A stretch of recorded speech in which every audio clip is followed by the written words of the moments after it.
I recently became intoxicated by the attention given to me by a pretty young woman, and I made an absolute fool of myself.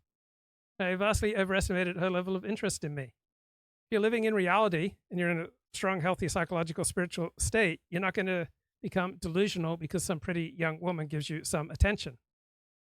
But if you are consistently looking for ways to bliss out on some addiction, whether it's pornography, whether it's attention, whether it's debting, whether it's online spending, drugs, alcohol, masturbation, all right?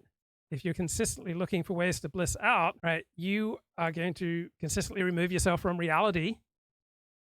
You will be destroying the reputation you have with yourself and inevitably diminishing the reputation you have with other people. You're living in reality and you're not blissing out consistently on addictions so that your daydreams have become maladaptive, all right, then you make better choices and then you feel better about yourself and other people feel better about you. You'll make better choices about where you invest, right?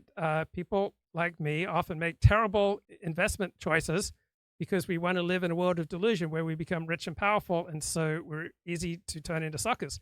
I came to Hollywood in 1994, and I got taken for thousands of dollars in overpriced acting classes and various scams because I wanted to believe that I was Hollywood star material.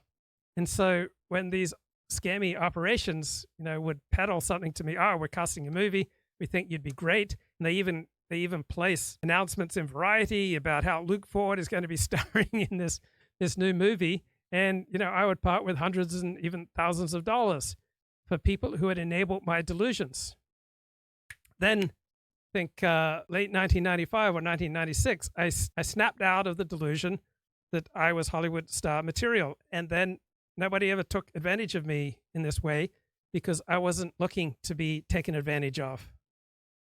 Right? There were various times in my life, particularly around 1994 and again around 2007, early 2008, where I spent thousands of dollars on how to become a great entrepreneur and how I could make a lot of money online. And I spent thousands of dollars on information products and motivational speakers.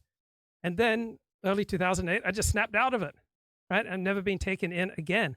So people will successfully enroll you in lies and manipulation and deceit, right, to the extent basically that you let them.